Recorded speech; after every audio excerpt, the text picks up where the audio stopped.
Cake பார்த்தீங்கன்னா 1 kgல blueberry cake தான். நான் பேக்கிங் ஸ்டார்ட் பண்ண புதுசுல வந்து ப்ளூபெர்ரி கேக் ஆர்டரே வராது. ஏன்னா நம்ம கிரஷ் ஆட் பண்ணி செய்றோம்ல கேக்ஸ், அந்த கேக்ஸ விடையுமே ப்ளூபெர்ரி கேக் வந்து ஒரு ₹50 வந்து ஜாஸ்தியா வச்சிருந்தேன். ஏன்னா ப்ளூபெர்ரி கிரஷோட ரேட் ஜாஸ்திங்கிறனால நான் அப்படி ஃபிக்ஸ் பண்ணியிருந்தேன் ரேட்டு.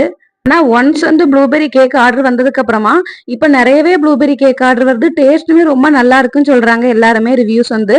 நான் ஆனா இது வரைக்கும் வந்து ப்ளூபெர்ரி கேக் சாப்பிட்டது இல்ல. இனி ஒருக்கா நான் எனக்குன்னு ஒரு ப்ளூபெர்ரி கேக் செஞ்சு சாப்பிட்டாதான் உண்டு. ரெண்டாவது கேக் பாத்தீங்கன்னா 1 kg ரசமலாய் கேக் தான். நமக்கு நிறைய கேக் ஆர்டர் இருந்தாலோ இல்லைன்னா கேக்கு வந்து வீடியோ எடுக்கலாம்னு சொல்லி செட் பண்ணும்போது என் பையன் சில நேரத்துல அழ ஆரம்பிச்சிருவான். அந்த டைம்லயே வந்து எனக்கு ஃபுல் வீடியோ எடுக்க முடியாது. அப்போ வந்து கேக்லாம் மேக் பண்ணி வச்சுட்டு ஃபைனலா இந்த மாதிரி வீடியோ மட்டும் ஒரு குட்டி வீடியோ மட்டும் எடுத்து வச்சுப்பேன். அப்புறமா அப்லோட் பண்ணலாம்னு சொல்லிட்டு.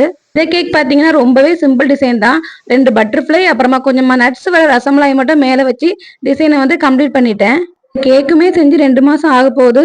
ஃபைனலா இப்பதான் இந்த கேக்கையே அப்லோட் பண்ண முடிஞ்சது எனக்கு.